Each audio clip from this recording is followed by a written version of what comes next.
Do you have a moment to talk about our Lord and Saviour, Stephen Moffat? This wasn't the video I wanted to make. I filmed and edited 2 entire videos with my friend Alex, but the files got corrupted during export, and since I put hours and hours and hours and hours of editing into them, I wasn't going to start them from scratch, so I fucked that idea completely. Then I moved home from uni, which is where I am now. I'm back home for the foreseeable future. I'm here pretty much permanently now. Moved home from uni, which I did graduate. I wrote 6,000 words on how Sherlock is bad as an adaptation, and I got a first for it. And my time since then has been 30%, job seeking, and 70% watching Meryl Streep movies. And now you're getting this video instead of the ones that I was gonna post. When I first came up with this video idea, I wanted to do like a long, comprehensive takedown of everything that I don't like about Sherlock, but Hbomb, a guy, already did that, and his video was perfect and better than any content I will ever create, and I've watched it upwards of 10 times, and I will link it in the description, even though you've probably seen it already. It's amazing and I love it. So I'm talking about one specific problem that I have with Sherlock instead. First though, 2 side notes. Firstly, I want to be fair and I want to be objective, and I want this to be a little bit balanced. So I'm going to talk about some of the stuff that I like about Sherlock, some of the things that I genuinely enjoy and find merit in about Stephen Moffat's BBC iteration of Sherlock.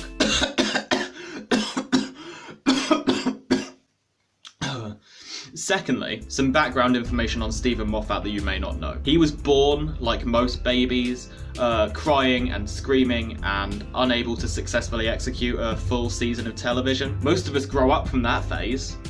Not our boy. Then he sort of rolled around for decades, just sort of, doing whatever he does, being whatever he is, and then eventually he had an epiphany.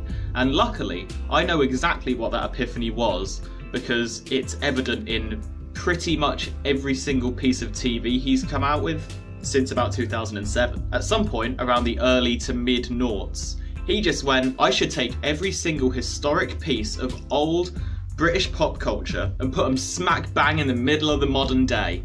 That'll do. He did it with Jekyll, he did it with Doctor Who, he did it with Sherlock. He's planning to do it with Dracula, which I will watch, but I will not enjoy. That brings me on to the main point of the video, the main thing I want to talk about. Time to bitch about Stephen Moffat, time to bitch about Sherlock, time to spill the tea.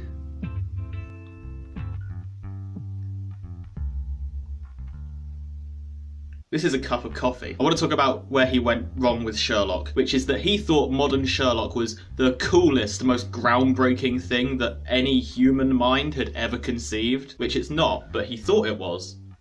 And he was never going to let us forget that, ever. Thing is, modernising Sherlock is not hard or impressive. Like, including Sherlock, there are 4 examples that I can think of where they've modernised Sherlock Holmes. Elementary did it, Miss Sherlock did it, Sherlock unfortunately also did it, and House MD did it in about 2007, which is an adaptation of Sherlock, straight up.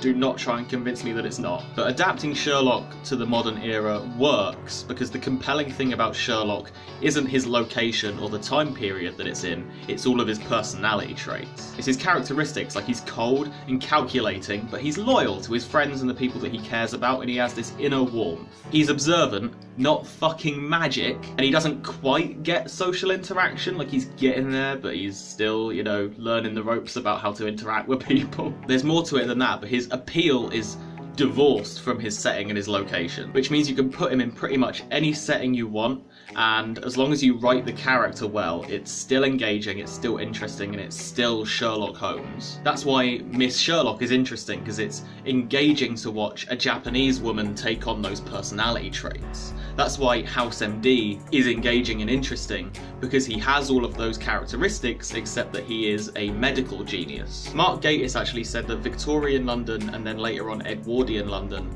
are actual characters in the original Sherlock Holmes stories, and he was right, the city is a character, but it's one of those characters where you can adapt it or update it or remove it completely, and it ultimately doesn't change the stories that much. You're pretty much reading or watching the same thing. London is a nice backdrop, but it doesn't have to be there. That's true of the place and the time period. They are interesting and they are characters in and of themselves in a respect, but they are not crucial to the storytelling of Sherlock Holmes. Stephen Moffat even said something about how Sherlock Holmes, since its inception, has always been modern because people were seeing the world outside their window reflected in the stories, and that's what modernising Sherlock Holmes does, is it allows people nowadays to see the stories reflected in the world that they see outside of their windows. And he's right, that's true. And that's what's fucking annoying about it, is that they understand this. A short while before the first episode aired in 2010, Stephen Moffat and Mark Gatiss conducted an interview, which is where I'm pulling most of my quotes from, where Gatiss said that Sherlock isn't dependent on setting, and Moffat said that you barely have to change the character at all to adapt it for the modern era. Which is true, they were right about that, but they seem to think that everyone else is stupid and doesn't know that. Like, they imagined all of this backlash against a potential modern Sherlock. In Gatiss's comment, that I agreed with. He said, and I quote, "And to anyone who is worried that it has to be about hansom cabs and fogs, it so isn't. For one, I don't think the period imagery commonly associated with Sherlock Holmes is hansom cabs and fogs. I think the period imagery commonly associated with Sherlock Holmes is shit like the deerstalker hat." But he couldn't say that because he put that in the fucking show. Period has become welded to Sherlock Holmes.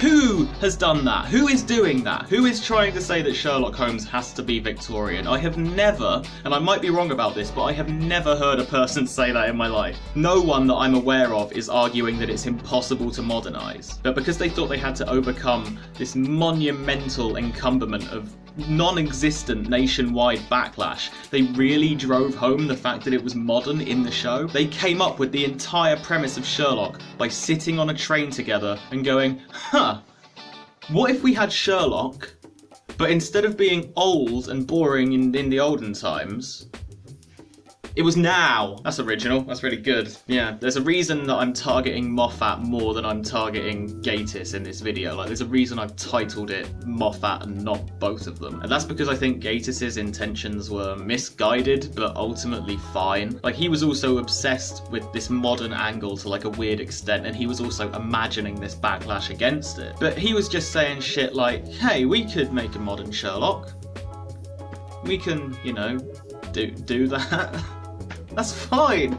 Yeah, you can. Go for it. Moffat was the one who was being like, we have to make it new. Period adaptations are boring and fucking slow. We have to make it big. We have to make it fast. We have to make it exciting. Only modern is exciting. Only new is interesting. Oh, calm down, you maniac. It's not that impressive. Other Sherlock Holmes shows do remind us that they're modern, but they do so with two things that Stephen Moffat doesn't understand and maybe hasn't ever even heard of, which are tact and subtlety. Miss Sherlock shows what she's, you know, observing or deducing by doing this neat but very simple zoom. Just this small zoom effect that shows you what she's looking at. Miss Sherlock and Elementary both do progressive casting, like including women of colour. Elementary has a trans character, all of this stuff that quietly in the back of your head makes you go, this is modern, this is new, this is current, this is fresh. But it's never in your face. It's never like, hey, remember the old times? We're not fucking there anymore, lads. Time for the new shit. It doesn't do that. It's very subtle, it's very tasteful. But Moffat's adaptation was all about the modernity. It was more about being modern than it was about Sherlock Holmes, to be fucking honest. Because he thought he had a point to prove. He wasn't just trying to make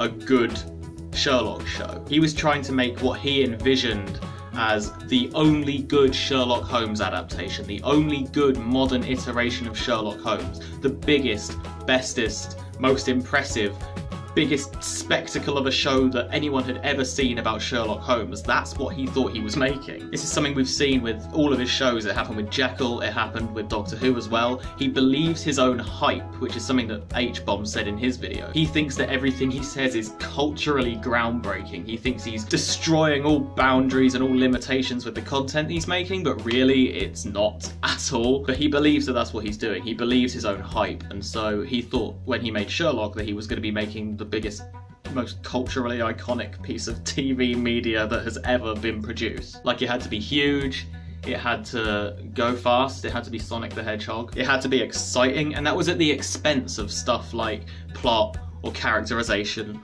or anything that made it good. Hbomb touched on this in his video, how Stephen Moffat put an enormous amount of time and effort and energy and budget into a drawn out shot where the characters were standing still having their photo taken at a wedding. Even the visual effect to his deductions is like, hey, we're not going to show you how he figured this out. We're not going to show you how he noticed all of these things. We're just going to show you really close up shots of the things that we are telling you that he has noticed already. You want to know how he was that observant? No, fuck that. He's magic.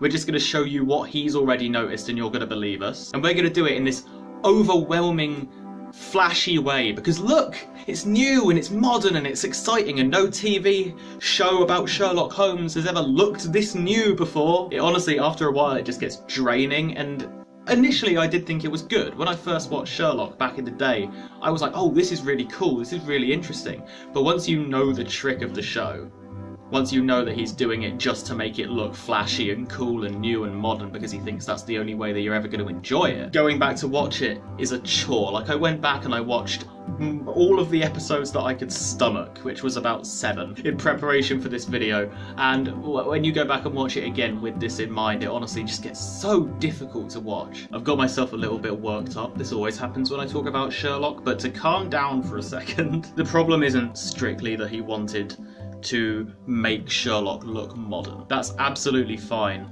As much as I compared it to Miss Sherlock and Elementary, they did also go to the effort of making sure that you knew it was a modern adaptation. They did go to that effort as well. So I can't say that objectively making it look flashy and giving it a modern look is bad. But it's more that Moffat thought that modernising Sherlock was this insurmountable feat, this groundbreakingly impressive thing that he was doing, when really it wasn't at all. But he had the time and the budget and the industry respect to make what he thought was going to be the biggest and coolest thing that had ever existed at the direct expense of what made the original Sherlock Holmes stories compelling or interesting or engaging or even comprehensible. You know that episode of the US Office, Dinner Party? Season 4, episode 13. It's the best episode in the entire fucking show, hands down. That one scene where Michael is like, look at my brand new, state-of-the-art, expensive flat screen plasma TV that comes out from the wall a little bit. It's incredible, look, you're gonna love it. This is really impressive, this thing that I've got here.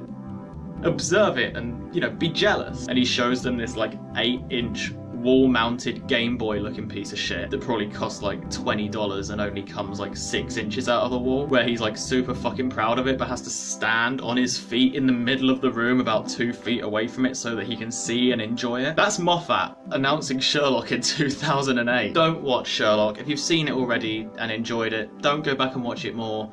Just don't for any reason ever watch Sherlock, because that might make him want to make another season and we don't want that. So don't watch Sherlock. Watch things that we want more content from. Watch things that we want to continue into franchises, like watch Wonder Woman.